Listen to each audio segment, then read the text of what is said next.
Hi friends, welcome to GVK study circle.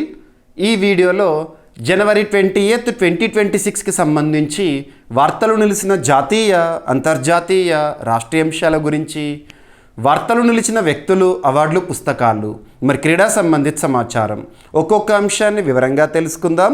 అంతకంటే ముందుగా నిన్నటి డైలీ కరెంట్ అఫైర్స్ వీడియోలో అడిగిన ప్రశ్నకి వివరణతో కూడిన సమాధానాన్ని చూద్దాము. సో క్వశ్చన్ వచ్చేసి, ఇటీవల వార్తలు నిలిచిన ఒక ఎవాక్యుయేషన్ ఆపరేషన్ పైన అడగడం జరిగింది. ఆల్రెడీ మన డైలీ కరెంట్ అఫైర్స్ వీడియోలో డిస్కస్ చేసిన టాపిక్ని ప్రశ్నగా ఇచ్చిన ప్రశ్నను మరొకసారి చూడండి.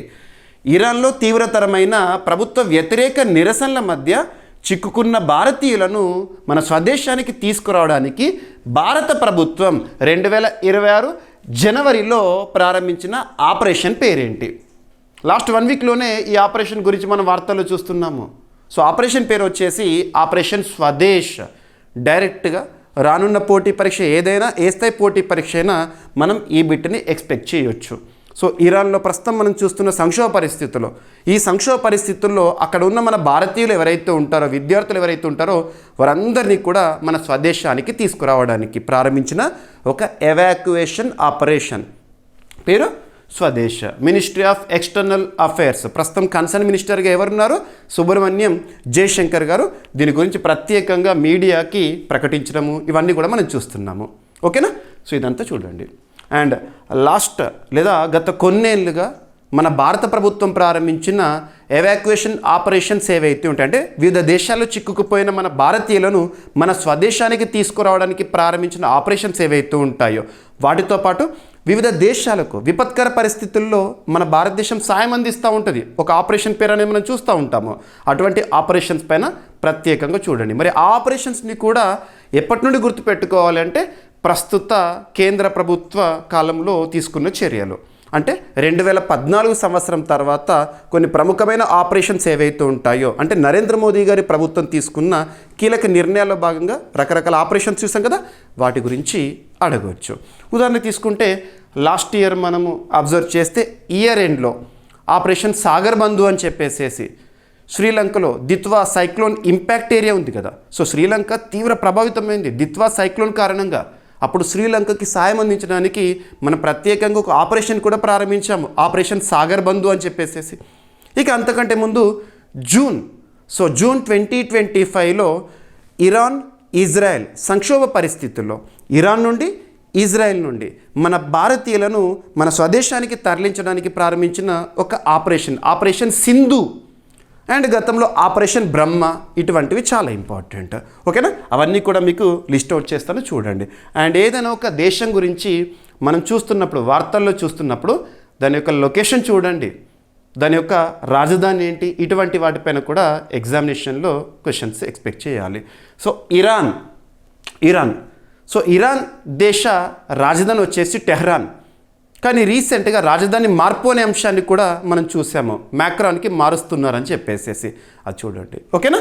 సరిపోతుంది. ఇక చాబహార్ పోర్టు, ఇవన్నీ కూడా భారత్ ఇరాన్ సంబంధాల్లో భాగంగా చాబహార్ పోర్టు, ఇవన్నీ కూడా లింక్ అవ్వాలి మనకి మైండ్లో. సో ఇవన్నీ కూడా ఆపరేషన్స్ చాలా ఇంపార్టెంట్. ఇక్కడ మీకు చూపిస్తున్న ఆపరేషన్స్ ఏవైతే ఉంటాయో, ఆపరేషన్ పేరు చూడండి, దేశం పేరు అంటే ఏ దేశానికి కన్సర్న్డ్గా మనం ప్రారంభించాము, రీజన్ ఏంటి, ఏ పరిస్థితుల్లో ఈ ఆపరేషన్ అనేది న్యూస్లో ఉంది. డైరెక్ట్గా ఒక బిట్ని మనం ఈ ఆపరేషన్స్ నుండి ఎక్స్పెక్ట్ చేయవచ్చు. ఇందులో కొన్ని ఎవాక్యుయేషన్ ఆపరేషన్స్ ఉన్నాయి, కొన్ని సహాయక చర్యల్లో భాగంగా ప్రారంభించిన ఆపరేషన్స్ కూడా ఉన్నాయి. డైరెక్ట్ ఆపరేషన్ పేర్లు చూడండి, ఆపరేషన్ సాగర్ బంధు. సో శ్రీలంకకి సాయం అందించాము అటువంటి పరిస్థితుల్లో. ఏ పరిస్థితుల్లో? Ditwah cyclone impacted area Sri Lanka. ఓకేనా? ఇక నెక్స్ట్ ఆపరేషన్ సింధు, ఇది కూడా 2025.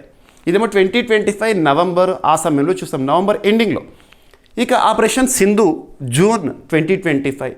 ఇజ్రాయెల్, ఇరాన్ సంక్షోభ పరిస్థితుల్లో భారత ప్రభుత్వం ప్రారంభించిన ఆపరేషన్. ఇరాన్, ఇజ్రాయెల్లో చిక్కుకుపోయిన మన భారతీయులను, మన స్వదేశీయులను స్వదేశానికి తీసుకురావడానికి ప్రారంభించిన ఆపరేషన్. ఓకేనా?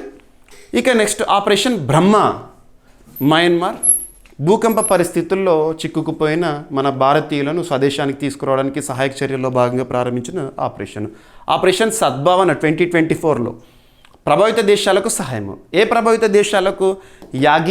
యాగి తుఫాను పరిస్థితుల్లో ప్రభావిత దేశాలు ఉంటాయి కదా, అందుకోసము.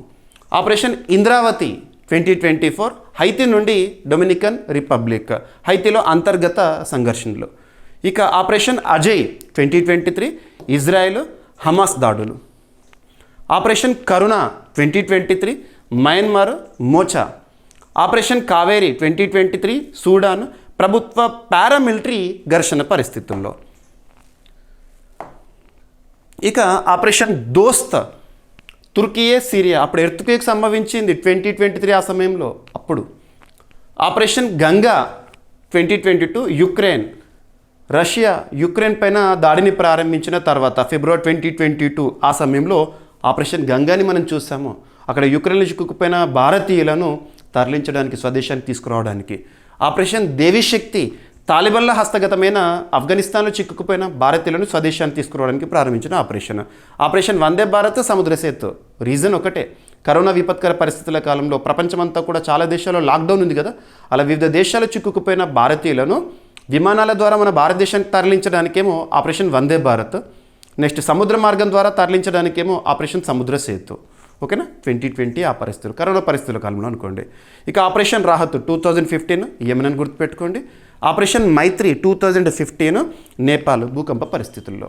సో ఇవన్నీ కూడా ఇంపార్టెంట్. ప్రస్తుత ప్రభుత్వ కాలంలో ప్రారంభించబడిన కొన్ని ఎవాక్యుయేషన్ ఆపరేషన్స్, అంటే తరలించడానికి, మన భారతీయులను తరలించడానికి ఉద్దేశించిన ఆపరేషన్స్ మరియు సహాయక చర్యల్లో భాగంగా ప్రారంభించిన ఆపరేషన్స్. ఓకేనా, డైరెక్ట్గా ఈ పాయింట్స్ గుర్తుపెట్టుకోండి. ఓకేనా, ఏదైనా ఒక టాపిక్ మనకు వార్తల్లో కనిపిస్తుంది అంటే దానికి సంబంధించి రీసెంట్గా డిస్కస్ చేసిన టాపిక్స్ని కూడా మీకు లింక్ చేస్తున్నాను. కరెంట్ అఫైర్స్ని కరెంట్ అఫైర్స్తో లింక్ చేయగలగాలి, కరెంట్ అఫైర్స్ని జనరల్ స్టడీస్తో లింక్ చేయగలగాలి, కరెంట్ అఫైర్స్కి అడిషనల్ పాయింట్స్ స్టాటిక్ జీకేని కూడా మనం ఇచ్చామనుకోండి, రానున్న ఏ పోటీ పరీక్ష అయినా, ఏ స్థాయి పోటీ పరీక్ష అయినా కరెంట్ అఫైర్స్ కోణంలో 100% సాధించడంతో పాటు జనరల్ స్టడీస్లో కూడా మ్యాక్సిమం స్కోర్ చేయగలుగుతాము. ఇది వాస్తవము. ఓకేనా, ప్రతిరోజు మీరు క్లాస్ చూడండి. క్లాస్ చూసిన తర్వాత మీకు ఇచ్చే పీడిఎఫ్ ఏదైతే ఉంటుందో, తెలుగు మీడియం అభ్యర్థుల కోసం తెలుగు పీడిఎఫ్, ఇంగ్లీష్ మీడియం అభ్యర్థుల కోసం ఇంగ్లీష్ పీడిఎఫ్ అప్లోడ్ చేస్తున్నాను కదా. క్లాస్ మొత్తం చూసిన తర్వాత పీడిఎఫ్ చదవండి. క్లాస్లో ఎక్స్ప్లెయిన్ చేసిన కంటెంటే మీకు పీడిఎఫ్లో ఉంటుందనుకోండి, కానీ ఎక్స్ప్లెనేషన్ వింటే ఎక్కువగా గుర్తుంటుంది. ఎందుకంటే కొన్ని లింక్ వర్డ్స్ కానివ్వండి, ఇవన్నీ కూడా మీకు కొన్ని చెప్తూ ఉంటాను కాబట్టి. ఓకేనా, ఇక ఈరోజు ఫస్ట్ టాపిక్ రక్షణ రంగానికి సంబంధించి ఒక విన్యాసము. అండ్ అభ్యర్థులకు ప్రతిసారి చెప్తున్నాను, రక్షణ రంగానికి సంబంధించి మనం రెగ్యులర్గా చాలా టాపిక్స్ని న్యూస్ పేపర్స్లో లేదా వార్తల్లో ఐడెంటిఫై చేస్తూ ఉంటాము. ఒక్క మాట ఏంటంటే, రానున్న పోటీ పరీక్షల్లో రక్షణ రంగానికి సంబంధించి ఎక్కువ మొత్తంలో మనం ప్రశ్నలను ఎక్స్పెక్ట్ చేసి తీరాల్సిందే. కారణం ఏంటంటే, రెగ్యులర్గా ప్రతిరోజు 1 లేదా 2 టాపిక్స్ ఎక్స్క్లూజివ్గా రక్షణ రంగానికి సంబంధించి చూస్తున్నాము. మరి అలా రక్షణ రంగానికి సంబంధించిన టాపిక్స్ని డిఫెన్స్ రిలేటెడ్గా 6 సెగ్మెంట్స్లో మనం ఏదో ఒక సెగ్మెంట్లో లింక్ చేయగలగాలి. ఆ 6 సెగ్మెంట్స్ ఏంటంటే, వార్తలు నిలుస్తున్న విన్యాసాలు, వార్తలు నిలుస్తున్న డిఫెన్స్ ఇంపోర్ట్స్, నెక్స్ట్ వార్తలు నిలుస్తున్న రక్షణ రంగ నివేదికలు, next defence MoUs, defence acquisition council ఇటీవల వేటికి ఆమోదముద్ర వేసింది, నెక్స్ట్ పూర్తి స్వదేశీ పరిజ్ఞానంతో ఇటీవల కాలంలో తయారైన రక్షణ రంగ ఉత్పత్తులు. ఓకేనా, సో అలా ఇక్కడ అబ్జర్వ్ చేస్తే వార్తలు నిలిచిన విన్యాసము, విన్యాసాలపైన ఎక్కువగా చూడండి. డిఫెన్స్ రిలేటెడ్గా ఎక్కువగా విన్యాసం నుండి క్వశ్చన్స్ అడుగుతారు. మరి ఏదైనా ఒక విన్యాసం గురించి మనము చూస్తున్నప్పుడు పోటీ పరీక్షల కోణంలో విన్యాసానికి సంబంధించి ఏ పాయింట్ చూడాలంటే, ఫస్ట్ విన్యాసం యొక్క పేరేంటి, పేరు. సెకండ్ వచ్చేసి ఆ విన్యాసంలో ఎన్ని దేశాలు participants, how many countries are participants in that particular exercise that is in news. Next ఆ దేశాల పేర్లు, ఏ దేశాలు. నెక్స్ట్ మన రక్షణ రంగానికి సంబంధించి ఏ దళం వారు అందులో పార్టిసిపేట్ చేస్తున్నారు. నెక్స్ట్ వచ్చేసి ఈ సంవత్సర విన్యాసానికి ఆతిథ్య ప్రాంతం. నెక్స్ట్ వచ్చేసి చరిత్రలో మొదటిసారి ఆ పేరుతో విన్యాసము ఎప్పుడు ప్రారంభమైంది.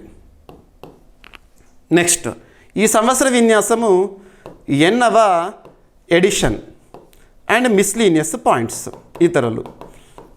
సో ఇక్కడ అబ్జర్వ్ చేస్తే వార్తలు నిలిచిన ఒక విన్యాసం పేరు దోస్తీ. సో దోస్తీ పేర్లో నుంచి చెప్పండి, దోస్తీ అంటే ఏంటి, ఫ్రెండ్స్ అన్నట్టు. మనం గతంలో ఎక్వరిన్ అనే ఒక పదాన్ని కూడా చూస్తాం, ఎక్వరిన్ అన్న కూడా ఫ్రెండ్సే. So that is different, this is different. So దోస్తీ స్నేహితులు లేదా స్నేహము. ఎన్ని దేశాలకు సంబంధించింది అంటే 3 దేశాలకు సంబంధించింది. 3 అంటే ట్రైలాటరల్ ఎక్సర్సైజ్, 3 దేశాలకు సంబంధించి త్రైపాక్షిక విన్యాసము. ఆ దేశాల పేర్లు ఏంటంటే భారత్, మాల్దీవ్స్, శ్రీలంక. సింపుల్గా ఈ 3 దేశాల పేర్లను మనం వినగానే ఒక ప్రాంతం గుర్తొస్తుంది. ఏంటా ప్రాంతము? ఇండియన్ ఓషన్, హిందూ మహాసముద్ర ప్రాంతంలోని దేశాలు. India is queen of Indian ocean, గుర్తుపెట్టుకోండి. ఇకపోతే ఏ దళానికి సంబంధించింది? ఆర్మీకి సంబంధించిందా, నేవీకి సంబంధించిందా, ఎయిర్ ఫోర్స్ సంబంధించిందా? కానీ ఇక్కడ కోస్ట్ గార్డ్కి సంబంధించింది. ఇండియన్ కోస్ట్ గార్డ్ మరియు మాల్దీవ్స్ దేశానికి సంబంధించిన కోస్ట్ గార్డ్ మరియు శ్రీలంక కోస్ట్ గార్డ్స్ 3 దళాలు కలిసి ఈ విన్యాసాన్ని నిర్వహించడం జరుగుతుంది, దోస్తీ విన్యాసము. మరి ఈ సంవత్సరం ఆతిథ్య ప్రాంతము ఏంటి అంటే కామన్గా విన్యాసంలో ఏ దేశాలు అయితే పార్టిసిపెంట్స్గా ఉంటాయో ఆయా దేశాలే ఒక్కొక్కసారి ఒక్కొక్కరు నిర్వహిస్తూ ఉంటారు. మరి ఈ సంవత్సర విన్యాసానికి ఆతిథ్యం ఎవరు అంటే మాల్దీవ్స్ రాజధాని మాలే వేదికగా గుర్తుంచుకోండి. ఇక చరిత్రలో ఎప్పుడు స్టార్ట్ అయింది ఈ విన్యాసము దోస్తీ అనే పేరుతో అంటే 1991లో స్టార్ట్ అయింది.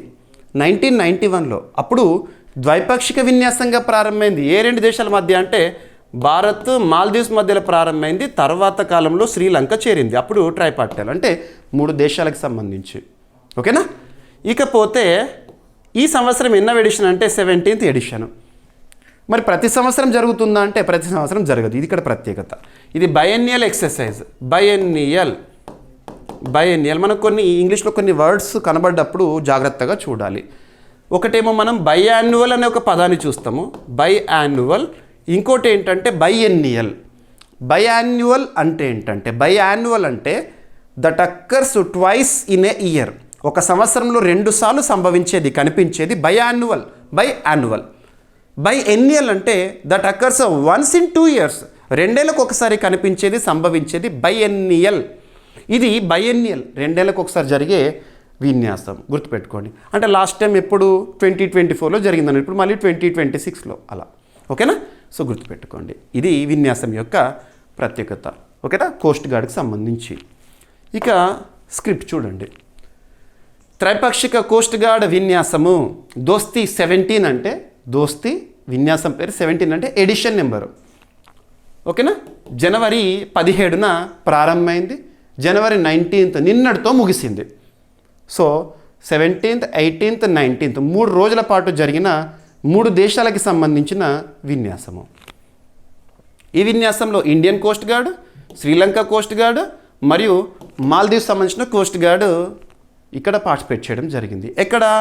ఈసారి మాల్దీవ్స్ ఆతిథ్యంలో జరిగింది. ఈ ద్వైవార్షిక అంటే ఏంటంటే బైఎన్నియల్ విన్యాసం 2026 జనవరి 15 నుంచి 19 వరకు కొనసాగింది. ఇక 3 దేశాల మధ్య సముద్ర భద్రతా సహకారం. ఎందుకు ఇటువంటి విన్యాసాలు జరుగుతాయి అంటే ఇంట్రాపరబిలిటీ, కోఆపరేషన్ ఇన్ డిఫెన్స్, రక్షణ రంగంలో సహకారము. సో ఏదైనా విపత్తు సంభవించినప్పుడు మేమంతా ఒక్కటే కలిసి ఫైట్ చేస్తాము, ట్యాకిల్ చేస్తామని చెప్పడానికి ఉంటుంది అన్నట్టు. ఓకేనా? ఈ విన్యాసాన్ని 2 దశలుగా నిర్వహిస్తారు. కామన్గా ఏంటంటే నేవీకి సంబంధించి కానీ, కోస్ట్ గార్డ్కి సంబంధించి కానివ్వండి, సీ ఫేజ్, హార్బర్ ఫేజ్ ఇలాంటివి జరుగుతూ ఉంటాయి. ఓకేనా? సరిపోతుంది. హార్బర్ ఫేజ్ ఏమో 17th నుండి 19th వరకు ప్రణాళిక చర్చలు, వృత్తిపరమైన పరస్పర మార్పిడి ఇవన్నీ కూడా జరిగినాయి. అనంతరం సముద్ర ఆపరేషనల్ దశలో సంయుక్త విన్యాసాలను నిర్వహించారు 17th నుండి 19th వరకు. దోస్తీ విన్యాసాలు సముద్ర భద్రత, శోధన రక్షణ చర్యలు, కాలుష్య నియంత్రణ, మానవతా సహాయ కార్యకలాపాలను బలోపేతం చేసినాయి. సరిపోతుంది. దోస్తీ లాస్ట్ ఎడిషన్ 2024లో జరిగింది. 2025లో జరగదు, 2026, మళ్ళీ 2027లో జరగదు, 2028. అప్పుడు దోస్తీ 18. ఓకేనా? గుర్తుపెట్టుకోండి. Right? So examination point of వ్యూలో డైరెక్ట్గా అడగొచ్చు ఈసారి ఎక్కడ నిర్వహించబడింది. రైట్? సో మొదటిసారి 1991లో స్టార్ట్ అయింది, తర్వాత శ్రీలంక చేరింది. ఓకేనా? సో ఇటువంటివి చూడండి. మలబార్ ఎక్సర్సైజ్, బహుళ దేశాలకు సంబంధించిన నావికా దళ విన్యాసము, అది క్వాడ్ గ్రూపింగ్కి సంబంధించి ఇలాగ లింక్ అవ్వాలి కొన్ని. ఇక ఒక్కొక్క దేశం, ఇక్కడ శ్రీలంక అంటున్నాను, మాల్దీవ్స్ అంటున్నాను. మాల్దీవ్స్ భారత్కి మిత్రదేశము. 2023 ఇయర్ ఎండ్ నుండి 2024 వరకు అలా ఇలా ఉన్నా కూడా మళ్ళీ 2025లో ఇరు దేశాల మధ్య సమస్యలన్నీ పరిష్కారమైన మంచి సత్సంబంధాలను కొనసాగుతున్నాయి. మాల్దీవ్స్ కరెన్సీ వచ్చేసి రూఫియా. మహమ్మద్ మైజు అక్కడ అధ్యక్షుడిగా ఉన్నారు. లాస్ట్ ఇయర్ 2025 సంవత్సరంలో మాల్దీవ్స్ నేషనల్ డే సెలబ్రేషన్లో భాగంగా భారత ప్రధాని గారు ముఖ్య అతిథిగా అక్కడికి వెళ్ళడం జరిగింది. రీసెంట్గా మాల్దీవ్స్ సంబంధించి ప్రపంచంలోని మొట్టమొదటి దేశంగా నిలిచింది. అది జనరేషనల్ బ్యాన్ ఆన్ టొబాకో అని చెప్పేసి ఇటువంటివి. ఇక మాల్దీవ్స్ అంటేనే టూరిజం పైన ఎక్కువగా ఆధారపడుతుంది. అందుకే వాళ్ళ టూరిజం అంబాసిడర్గా మన భారతదేశానికి సంబంధించిన ఒక బాలీవుడ్ నటి కత్రినా కైఫ్ని నియమించుకున్నారు. ఇటువంటివి. ఇక శ్రీలంక విషయానికి వస్తే భారత్తో సత్సంబంధాలని ఇంతకుముందు చెప్పాను మీకు, సాగర్ బంధు అని చెప్పేసి అక్కడ దిత్వా సైక్లోన్ పరిస్థితుల్లో మనం సాయం అందించాము. రీసెంట్గా కూడా ఫండ్స్ని రిలీజ్ చేశాము. ఇక శ్రీలంక అధ్యక్షుడిగా అనురకుమార దిశనాయకే రీసెంట్గా భారత పర్యటన చేశారు. లాస్ట్ ఇయర్ ఏప్రిల్ 2025లో భారత ప్రధాని నరేంద్ర మోదీ గారు శ్రీలంక పర్యటనకు వెళ్ళినప్పుడు మిత్ర విభూషణ అని చెప్పేసి శ్రీలంక దేశంలోని అత్యున్నత పురస్కారాన్ని ఇచ్చి భారత ప్రధాని గారిని సత్కరించడం జరిగింది. ఇలా లింక్ అవ్వాలి. సో రీసెంట్గా వార్తలు ఇచ్చిన అంశాలన్నీ కూడా లింక్ అయినాయి అనుకోండి, సులభంగా ఏ పోటీ పరీక్షను కూడా ఒక్క మార్క్ కూడా మిస్ అవ్వదు. ఓకేనా? మన కోర్సులో ప్రతి టాపిక్ని కూడా మీకు అదే విధంగా చెప్పే ప్రయత్నం చేస్తున్నాను. ఓకేనా? రైట్. సో ఇవన్నీ చూడండి. ఇక శ్రీలంక అధ్యక్షుడు వచ్చేసి అనురకుమార దిశనాయకే. రైట్. ఇక ఇండియన్ ఓషన్ ప్రాంతంలో అంటే హిందూ మహాసముద్ర ప్రాంతంలోని దేశాలకు భారత్ చాలా సహాయక చర్యలు చేస్తూ ఉంటుంది, మంచి సత్సంబంధాలు కొనసాగిస్తుంది. సాగర్ అని చెప్పేసి security and growth for all in the reason. In which reason? Indian ocean reason. ఇటువంటివి లింక్ చేసుకోండి. ఓకేనా? ఇక నెక్స్ట్ ఎకానమీ సబ్జెక్ట్లో భాగంగా చాలా ఇంపార్టెన్స్ ఉన్న టాపిక్, మీకు ప్రతిసారి చెప్తా ఉంటాను. The stats in the economy are not at all static, they are volatile, they are dynamic. That means every time they change. ప్రతిసారి మారుతూ ఉంటాయి. అర్థశాస్త్రం అంటేనే గణాంకాలు కనబడుతూ ఉంటాయి. ఆ గణాంకాలు మనం అబ్జర్వ్ చేస్తూ ఉండాలి. మారింది వార్తలో కనబడింది అంటే మన నోట్బుక్లో కూడా మనం మార్చుకోవాలి. అఫ్కోర్స్ మన CA 360లో అండ్ డైలీ CA కోర్సులో అప్డేట్స్ అన్నీ కూడా ఇవ్వడం నా బాధ్యత. ఇటువంటి టాపిక్ చూసినప్పుడు రీసెంట్గా ఏ సంస్థలు భారతదేశం యొక్క వృద్ధి రేటును ఎలా అంచనా వేసినాయి అవన్నీ కూడా మీకు ప్రతిసారి రివిజన్ చేస్తూ ఉంటాను. 1కి 2 సార్లు, 2కి 3 సార్లు, 3కి 4 సార్లు చూస్తూ ఉంటేనే మనకు మైండ్లో ఫిక్స్ అయిపోతుంది. సో ఎకానమీకి సంబంధించి రెగ్యులర్గా రిపీటెడ్గా వార్తలు నిలుస్తున్న ఒక topic India's growth rate estimates, భారతదేశం యొక్క వృద్ధి రేటు అంచనాలు అని చెప్పేసి. ప్రపంచంలో ఏ దేశమైనా కూడా వృద్ధి రేటు పైన ఫోకస్ చేస్తుంది. ఆ వృద్ధి రేటు ఆధారంగానే ఆ దేశము లేదా ఆ దేశంలో ఎకానమీ లేదా ఆర్థిక వ్యవస్థ బలంగా ఉందా, ఎలా ఉంది, పుంజుకుంటుందా, దిగజారుతుందో తెలుస్తుంది. మరి ఏ దేశానికి సంబంధించి అయినా కూడా వృద్ధి రేటుని ఎలా చూస్తామంటే జీడిపిలో చూస్తాము. జీడిపి అంటే ఏంటి? గ్రాస్ డొమెస్టిక్ ప్రోడక్ట్ అంటే ఏంటి? స్థూల దేశీయోత్పత్తి. It is the final value of all the goods and services that are produced within the boundaries of the particular country for the given financial year. ఒక ఆర్థిక సంవత్సర కాలంలో ఒక దేశ సరిహద్దు లోపల ఉత్పత్తి అయ్యే అంతిమ వస్తు సేవల విలువనే ఆ దేశ జీడిపిగా మనం చూడడం జరుగుతుంది. మరి ఎందుకు పర్సెంటేజ్లు చూస్తామంటే కంపారేటివ్ స్టడీ, గతంతో పోలిస్తే ఈసారి ఎలా ఉంది, ఇవన్నీ కూడా. ఇక ఎకానమీలో మనం ఫినాన్షియల్ ఇయర్ అని చెప్పేసి ఎప్పుడెప్పుడు చూస్తాము? April 1st స్టార్ట్ అవుతుంది, March 31st ముగుస్తుంది. ప్రస్తుత ఆర్థిక సంవత్సరం అంటే 2025, 2026. మరి ఈ ఆర్థిక సంవత్సరంలో మన భారతదేశం యొక్క వృద్ధి రేటుని ఏ ప్రముఖ అంతర్జాతీయ సంస్థలు ఏ విధంగా అంచనా వేస్తున్నాయి, ఎస్టిమేట్ చేస్తున్నాయి. మరి మన భారతదేశానికి సంబంధించిన కొన్ని ప్రముఖ సంస్థలు ఏ విధంగా అంచనా వేస్తున్నాయి, అది ఇక్కడ టాపిక్. సో మీరు అబ్జర్వ్ చేస్తే ఇంటర్నేషనల్ మానిటరీ ఫండ్, IMF అంటాము. IMF international monetary fund head quarter ఇక్కడ వాషింగ్టన్ DC. ఇంటర్నేషనల్ మానిటరీ ఫండ్లో ఎన్ని సభ్య దేశాలు ఉన్నాయి? 191 సభ్య దేశాలు. గుర్తుపెట్టుకోండి, నేను ఏ వర్డ్ అయితే ఇస్తున్నానో, ఏ పాయింట్ అయితే చెప్తున్నానో అవి గుర్తుపెట్టుకోండి. IMFలో 191 దేశాలు సభ్యత్వాన్ని కలిగి ఉన్నాయి. 191వ సభ్యత్వం ఉన్న దేశం ఏది అంటే 191వ సభ్యత్వ దేశంగా చేరిన దేశం ఏదని ఎగ్జామినేషన్ అడుగుతారు. 2024 ఇయర్ ఎండ్లో లీచ్టెన్స్టైన్ గుర్తుపెట్టుకోండి. మరి అటువంటి IMF ఇంటర్నేషనల్ మానిటరీ ఫండ్ ప్రస్తుత ఆర్థిక సంవత్సరంలో భారతదేశం యొక్క వృద్ధి రేటుని 7.3కి పెంచడం జరిగింది.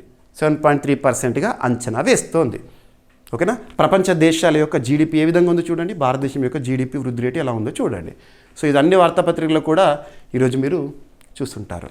ఇక్కడ అబ్జర్వ్ చేస్తే అంతర్జాతీయ ద్రవ్యనిధి ఇంటర్నేషనల్ మానిటరీ ఫండ్ 2025 సంవత్సరానికి భారత వృద్ధి అంచనాను 0.7% పెంచి 7.3కి సవరించింది. ఈ సవరించిన అంచనాను వరల్డ్ ఎకనామిక్ అవుట్లుక్ అప్డేట్లో వెల్లడించింది. ప్రతి ఆర్థిక సంవత్సరం 4వ త్రైమాసికంలో బలమైన వృద్ధి వేగం ఇందుకు కారణమని చెప్పింది. ఓకేనా, ప్రస్తుత ఆర్థిక సంవత్సరం అంటే ఇప్పుడు 2025 ఏప్రిల్ 1 నుండి మొదలు పెడితే 2026 మార్చ్ 31 వరకు మనం 4 క్వార్టర్స్ చూస్తాం. Every 3 months as a quarter. అలా లాస్ట్ క్వార్టర్లో మంచి పురోగతి సాధించడం అంట మనము. ఆ కారణమే ఇప్పుడు ఈ వృద్ధి రేటు పెరగడానికి రీజన్ అని చెప్పేసి చెప్తున్నారు. ఇక నెక్స్ట్ ఫినాన్షియల్ ఇయర్ 2026-27 ఆర్థిక సంవత్సరానికి భారతదేశం యొక్క వృద్ధి రేటుని 6.4%గా ఉంటుందని అంచనా వేశారు. ఓకేనా, ఇక ప్రస్తుతం భారతదేశంలో మార్కెట్లో స్థిరత్వం కానివ్వండి, జిఎస్టీ సంస్కరణలు కానివ్వండి, అంతర్జాతీయ స్థాయిలో ఎలాంటి అనిశ్చితులు ఉన్నా కూడా భారతదేశంలో ఎటువంటి ప్రభావం అనేది పడట్లేదు. పడ్డా కూడా చాలా స్వల్పంగా కనబడుతుంది. ఇంటర్నేషనల్గా టారిఫ్ రిలేటెడ్ కానివ్వండి, లేదా సుంకాలు విధించడం కానీ ఇటువంటి ఎన్నో ఉన్నా కూడా భారతదేశ ఆర్థిక వ్యవస్థ పైన ప్రభావం అనేది చాలా స్వల్పంగానే ఉంటుంది. ఓకేనా, ప్రపంచ ఆర్థిక వ్యవస్థలో భారతదేశం యొక్క ఆర్థిక వ్యవస్థ అనేది బలంగా పుంజుకుంటుందని ఈ నివేదికలో చెప్పింది ఇంటర్నేషనల్ మానిటరీ ఫండ్. ఏ నివేదిక అంటున్నాను? World economic outlook. సరిపోతుంది. 2026లో ప్రపంచ ఆర్థిక వృద్ధి 3.3%గా ఉండనుందని IMF అంచనా వేసింది. సరిపోతుంది. రైట్. ఇక రీసెంట్గా మన భారతదేశం యొక్క వృద్ధి రేటుని ఏ అంతర్జాతీయ సంస్థలు మరియు ఏ ప్రముఖ జాతీయ సంస్థలు ఎలా అంచనా వేస్తున్నాయో ఇక్కడ చూడండి స్లైడ్లో. వరల్డ్ బ్యాంక్ రీసెంట్గా పెంచారు వరల్డ్ బ్యాంక్ వారు. సో 7.3% అంటున్నారు ప్రస్తుత ఆర్థిక సంవత్సరంలో భారతదేశం యొక్క వృద్ధి రేటుని. ఇక ఇంటర్నేషనల్ మానిటరీ ఫండ్ గతంలో 6.6% అన్నారు, ఇప్పుడు దాన్ని 7.3%కి పెంచడం జరిగింది.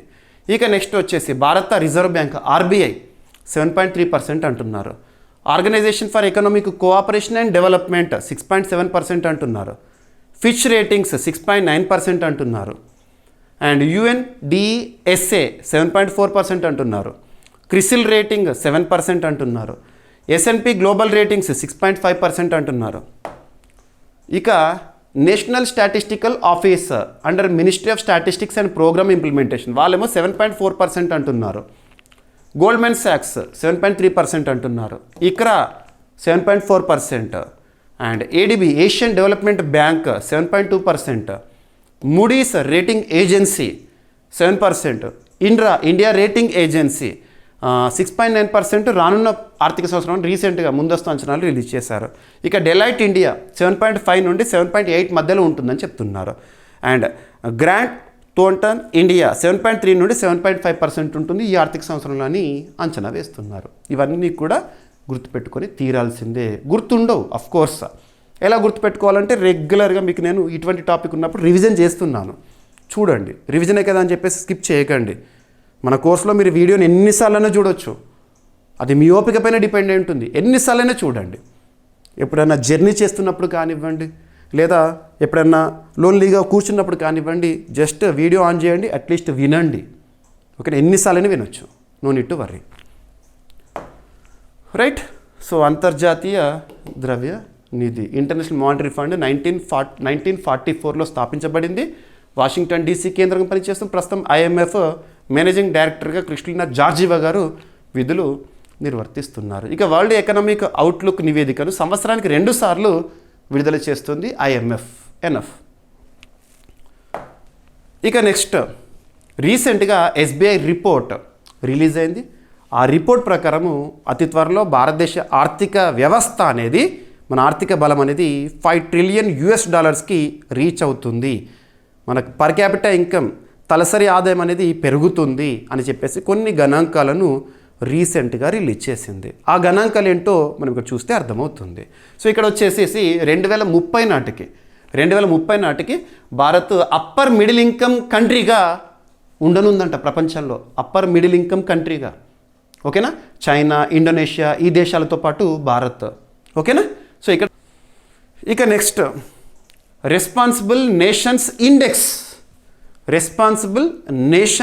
ఇండెక్స్ మనం last week daily current affairs వీడియోలో డిస్కస్ చేసిన టాపికే. ఇప్పుడు ర్యాంకింగ్స్ వచ్చేసినాయి అఫీషియల్గా. సో లాస్ట్ వీక్ మనం ఏం డిస్కస్ చేసాము? అతి త్వరలో, సో January 19th ఆ సమయంలో భారతదేశంలో లేదా అంతర్జాతీయ స్థాయిలో అంశాలను ఆధారంగా తీసుకొని ఒక సూచిని విడుదల చేయబోతున్నాము, ఒక సంస్థ విడుదల చేస్తుంది, ఆ సంస్థకి సహకారం ఇచ్చే సంస్థలు అని చెప్పేసేసి. సో ఇప్పుడు ర్యాంకింగ్స్ కూడా వచ్చినాయి. Responsible nations index. కామన్గా ఒక దేశాన్ని పరిపాలించే ప్రభుత్వం యొక్క బాధ్యత ఏంటంటే రెస్పాన్సిబిలిటీ. సో ప్రభుత్వ విధానాల పట్ల కానివ్వండి, ప్రజల సంక్షేమం పట్ల కానివ్వండి రెస్పాన్సిబిలిటీ ఉండాలి. సో కొన్ని సోషల్ ఇండికేటర్స్ ఆధారంగా ఆయా దేశాల్లో పరిపాలన ఎలా ఉంది అనే అంశాలు పరిగణలోకి తీసుకొని ర్యాంకింగ్స్ ఇచ్చారు. అది ఇక్కడ రిలీజ్ అయింది. బాధ్యతాయుత దేశాల సూచీలో భారత్కి 16వ స్థానం అంట. సో నిన్నటి రోజున రామ్నాథ్ కోవింద్ గారు, భారత మాజీ రాష్ట్రపతి గారి చేతుల మీదుగా ఈ ఇండెక్స్ అనేది రిలీజ్ అయింది. ఏదైనా ఒక సూచీ గురించి మనం చూస్తున్నప్పుడు ఆ సూచీని విడుదల చేసే సంస్థ ఏంటి, ఆ సంస్థ యొక్క ప్రధాన కేంద్రం ఎక్కడ, ఆ సంస్థకి సహకారం అందిస్తున్న సంస్థలు ఏంటి, మరి ఎన్ని దేశాలను పరిగణలోకి తీసుకొని ఆ సూచీలో ర్యాంకింగ్స్ ఇచ్చారు, భారతదేశం యొక్క ర్యాంక్ ఏంటి అండ్ టాప్లో ఎవరున్నారు, ఇటువంటి పాయింట్స్ చూడాలి. మరి రెస్పాన్సిబుల్ నేషన్స్ ఇండెక్స్ ఈ సూచీని మొదటిసారి రిలీజ్ చేశారు. ఏ సంస్థ ఈ సూచీని రూపొందించింది అని అడుగుతారో, సో ఢిల్లీ కేంద్రంగా పనిచేస్తున్న, మన దేశ రాజధాని ఢిల్లీ కేంద్రంగా పనిచేస్తున్న వరల్డ్ ఇంటెలెక్చువల్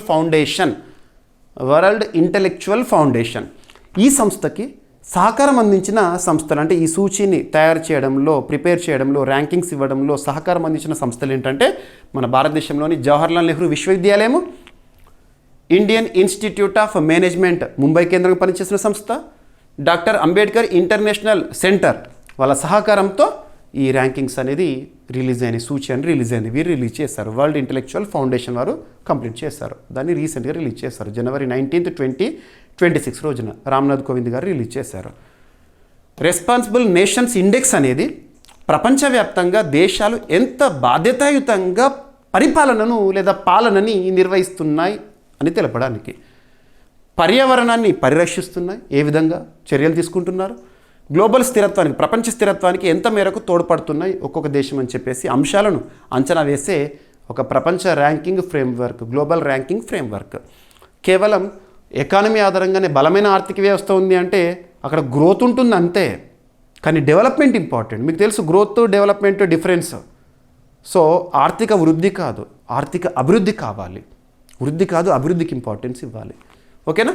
కేవలం ఆర్థిక బలం లేదా శక్తి ఆధారిత ర్యాంకింగ్ల నుంచి మానవ గౌరవం, సుస్థిరత, అంతర్జాతీయ బాధ్యతలపై ఆధారపడిన విలువల ఆధారిత అంచనాకు మార్పు తీసుకురావడమే ఈ సూచిక ప్రధాన లక్ష్యము. ఈ సూచికలో ప్రపంచవ్యాప్తంగా 154 దేశాలు ఉంటే, అన్ని దేశాలు పరిగణలోకి తీసుకుంటే పారదర్శకంగా సేకరించిన గ్లోబల్ డేటా ఆధారంగా అంచనా వేయబడింది. ఓకేనా? ఇందులో భారతదేశం 16వ స్థానంలో ఉంది. టాప్ పొజిషన్లో సింగపూర్, నెక్స్ట్ సెకండ్ పొజిషన్లో స్విట్జర్లాండ్, థర్డ్ పొజిషన్లో డెన్మార్క్ ఉందంట. ఈ సూచీని న్యూఢిల్లీ కేంద్రంగా పనిచేస్తున్న వరల్డ్ ఇంటెలెక్చువల్ ఫౌండేషన్ రూపొందించింది. ఓకేనా? రామ్నాథ్ కోవింద్ గారు విడుదల చేశారు. మన దాయాది దేశము పాకిస్తాను 99th పొజిషన్లో ఉంది. వాళ్ళకి ఆ ర్యాంకే బెటరు. అమెరికాకు 66వ స్థానము, చైనాకు 68వ స్థానము దక్కినాయి.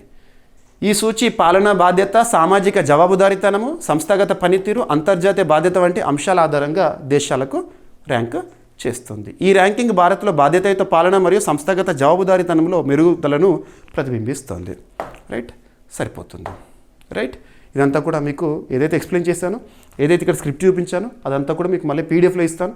ఈ టాపిక్ని మనం సెకండ్ టైం డిస్కస్ చేయడం, మొదటిసారి లాస్ట్ వీక్లో డిస్కస్ చేసాము. రెస్పాన్సిబుల్ నేషన్స్ ఇండెక్స్ అనేది విడుదల కాబోతోంది, ఆ ఇండెక్స్ అనేది సిద్ధమైంది అని. సో ఇప్పుడు ర్యాంకింగ్స్ని డిస్కస్ చేశాను. ఓకేనా? సరిపోతుంది. రైట్? సో ఇక టాప్ కంట్రీస్ ఉన్నాయి కాబట్టి టాప్ కంట్రీస్ సంబంధించి రాజధాని ఏంటి, అక్కడ ప్రభుత్వాన్ని ఎవరు నడిపిస్తున్నారో అదంతా కూడా ఇక్కడ మెన్షన్ చేశాను. ఓకేనా? సో ఇక్కడ అబ్జర్వ్ చేస్తే సింగపూర్ టాప్లో ఉంది కదా. సింగపూర్ రాజధాని వచ్చేసి Singapore city, currency Singapore dollar, ప్రధాని లారెన్స్ వాంగ్. ఇక స్విట్జర్లాండ్ రాజధాని వచ్చేసి బెర్న్, కరెన్సీ స్విస్ ఫ్రాంక్, అక్కడ ఫెడరల్ కౌన్సిల్ పరిపాలన కొనసాగిస్తుంది. Denmark capital Copenhagen, currency Danish crown, అక్కడ ప్రధానిగా ప్రస్తుతం మెట్టే ఫ్రెడరిక్సన్ గారు విధులు నిర్వర్తిస్తున్నారు. ఓకేనా? నెక్స్ట్ వచ్చేసేసి కరెంట్ పాలిటీలో భాగంగా మనం నేర్చుకోవాల్సిన అంశము. ఇటీవల కరెంట్ పాలిటీలో భాగంగా నేను ఏ టాపిక్ చెప్తున్నాను, కరెంట్ ఎకానమీలో భాగంగా ఏ టాపిక్ చెప్తున్నాను, కరెంట్ సైన్స్ అండ్ టెక్నాలజీలో భాగంగా ఏ టాపిక్ చెప్తున్నాను, మీకు ప్రతిరోజు చెప్తున్నాను. కరెంట్ అఫైర్స్ అనేది సింగిల్ సబ్జెక్ట్ కాదు, కరెంట్ అఫైర్స్ అనేది మన జనరల్ స్టడీస్లో భాగంగా ఒక్కొక్క సబ్జెక్ట్ మనం నేర్చుకుంటాం కదా, ఆయా సబ్జెక్టుల వారీగా వస్తున్న అప్డేటెడ్ ఇన్ఫర్మేషనే కరెంట్ అఫైర్స్. ఓకేనా, current polity, current economy, current geography, current environment, current SNT and etcetera అలా. సో ఇక్కడ అబ్జర్వ్ చేస్తే పాలిటీకి సంబంధించి సో మనము ప్రిసైడింగ్ ఆఫీసర్స్ అని చెప్పేసేసి నేర్చుకుంటాము. ప్రిసైడింగ్ ఆఫీసర్స్ అంటే ఏంటి? సభాధ్యక్షులు. మనకు భారతదేశంలో పార్లమెంట్ చూసామనుకోండి బైక్యామరలిజం ఉంటుంది. బైక్యామరలిజం అంటే ద్విసభ విధానం. ఆర్టికల్ 79 ఒకసారి గుర్తు చేసుకోండి. Parliament means president, Lok Sabha, Rajya Sabha. So రాష్ట్రపతితో కూడిన లోక్సభ, రాజ్యసభ.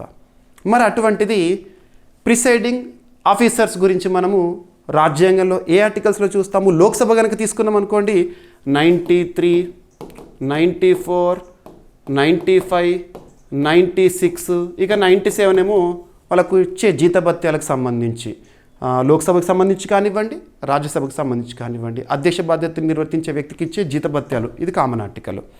ఇకపోతే రాజ్యసభ విషయానికి వస్తే ఆర్టికల్ 89, 90, 91 ఇది రాజ్యసభలో సభాధ్యక్షుని గురించి తెలుపుతుంది. అండ్ ఇక్కడ మీరు ఆర్టికల్ 64ని కూడా లింక్ చేసుకోవచ్చు. Vice president of India is ex officio chairperson of Rajya Sabha.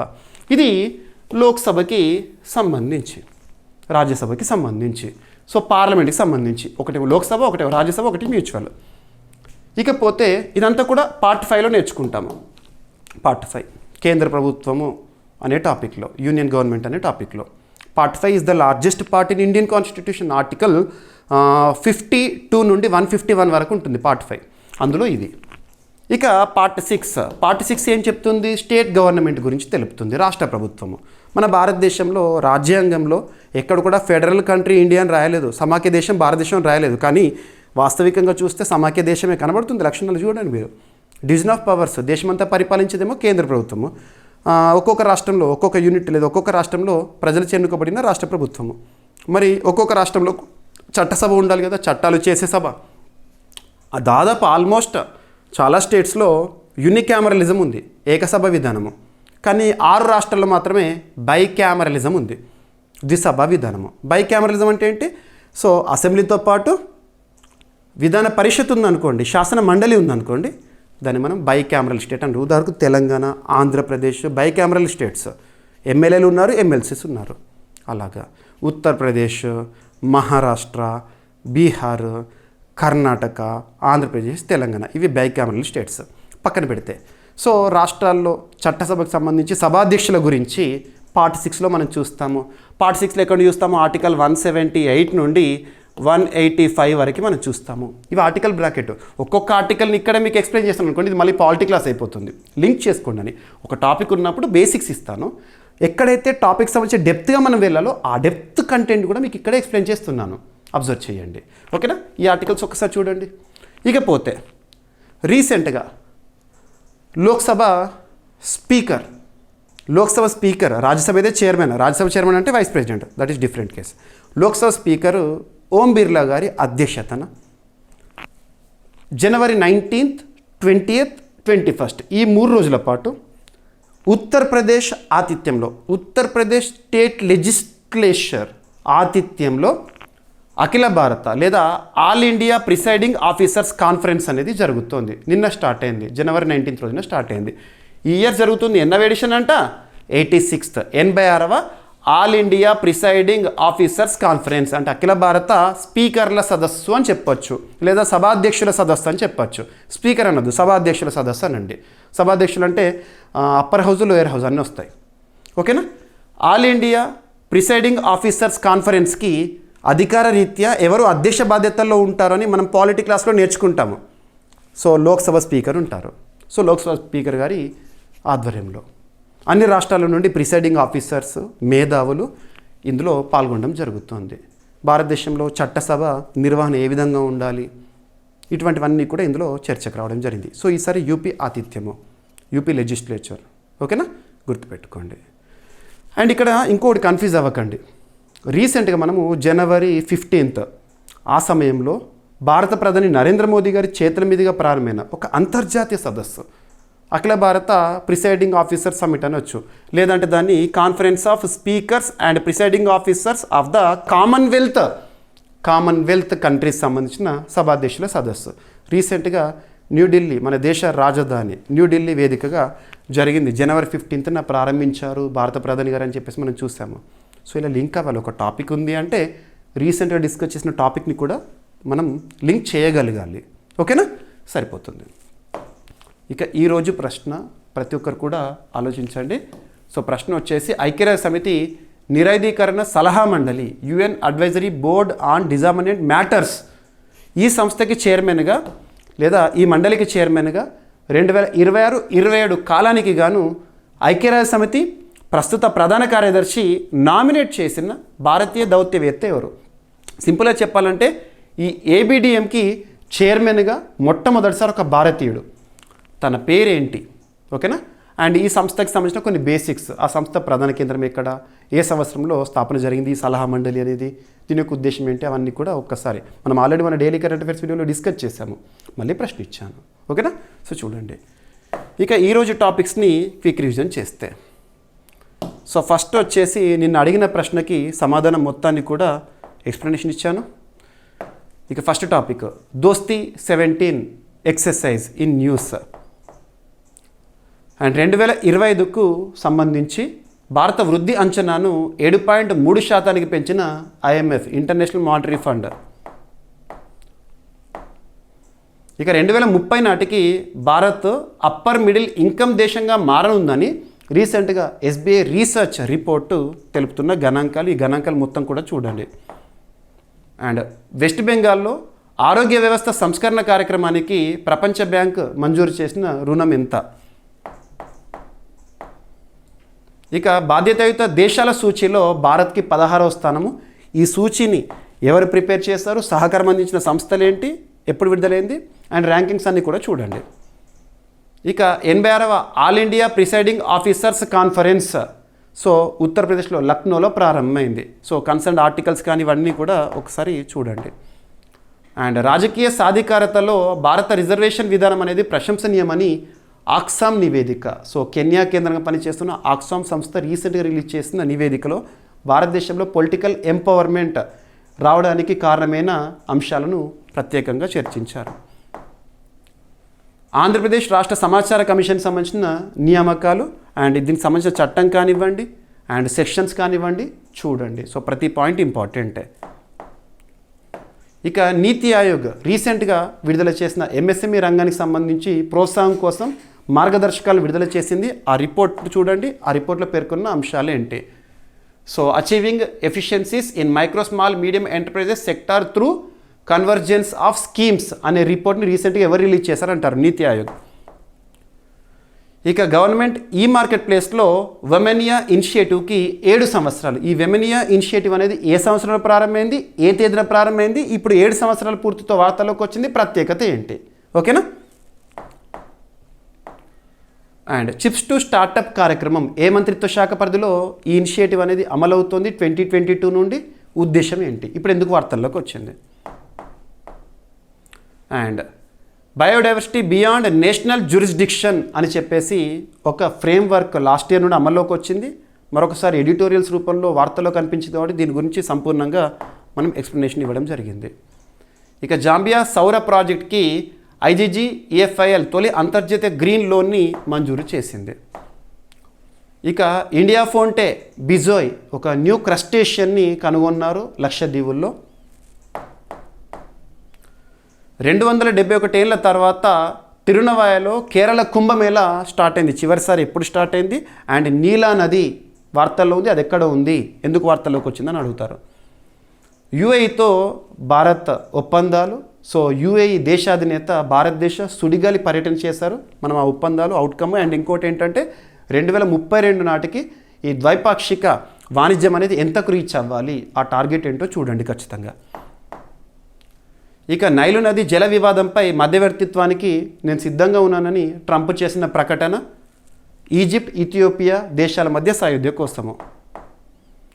And IIT ఢిల్లీలో విద్యుత్ రంగ నియంత్రణ వ్యవహారాల కోసము సెంటర్ ఆఫ్ ఎక్సలెన్స్ని ప్రారంభించారు. Ministry of power, housing, urban affairs concern మినిస్టర్గా ఉన్న మనోహర్ లాల్ ఖట్టర్ గారు.